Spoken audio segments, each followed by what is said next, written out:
트럼프발 관세 전쟁으로 증시 변동성이 커지자 머니마켓 펀드 MMF 등 안전한 투자처로 자금이 몰리고 있습니다. MMF는 초단기 채권이나 기업 어음처럼 시중 자금 자체에 투자하는 펀드를 뜻하는데요.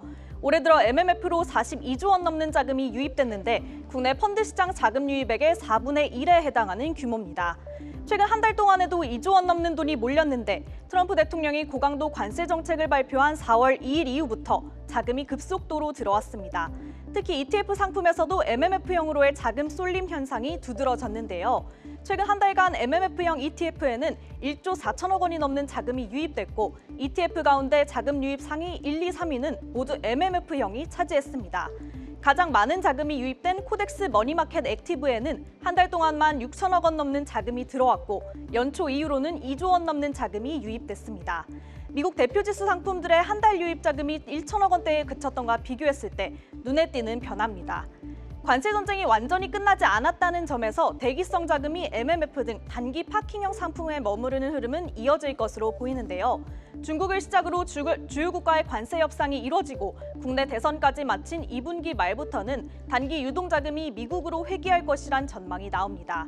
전날 미국과 중국의 무역 협상이 극적으로 타결되면서 이날 미국 시장에 투자하는 국내 ETF들의 주가도 일제히 급등했습니다. 전날 S&P 500 지수와 나스닥 종합지수는 3에서 4%대 올랐고 미국 대형 기술주 M7과 반도체주도 급등세를 보였습니다.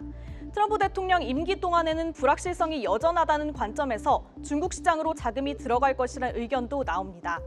딥시크 등장 이후 중국 테크 기업들에 대한 재평가가 이루어지며 알리바바, 샤오미, BYD 등 중국 증시를 이끌어갈 것이란 분석입니다. 국내 운용업계도 중국 테크 기업들에 투자하는 ETF를 이날 동시에 출시하는 등 국내 투자자들의 수요에 발빠르게 대응하고 있습니다. 국내 증시에서는 관세 리스크 등 불확실성이 해소가 된다면 키 맞추기 장세가 전개될 것으로 예상되고 있습니다. 그동안 주도주였던 조선과 방산의 강세가 다소 주춤해지는 반면 눌려있던 전자나 자동차 관련주로 자금이 들어올 수 있을 것이란 분석입니다. 지금까지 뉴스 브리핑이었습니다.